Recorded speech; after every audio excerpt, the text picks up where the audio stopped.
Thoracic four adjustment, এটা একটা special technique. কারোর যদি থোরাসিক ফোর রিজিয়নে পেন হয় তাহলে এই পকেট টেকনিকটা ইউজ করা হয়। ফার্স্ট হচ্ছে আমরা ভাববো এখানে ইমাজিনারি কোনো পকেট আছে, তাহলে এই পকেটে এই হাতটাকে প্লেস করে দেওয়া হবে। অপোজিট হাতটাকে অপোজিট শোল্ডারে ফিক্স করব, করে এই T4-এ এই স্ক্যাপুলার লোয়ার বর্ডার T4-এ থিনার প্রমিনেন্সটা রেখে দেবো। পুরো বডিটাকে এখানে ফিক্স করব।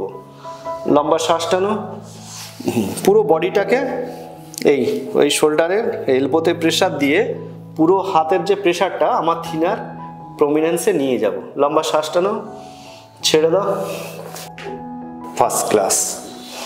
এটাই pocket technique. The Cairo Rehab. Live a pain-free life.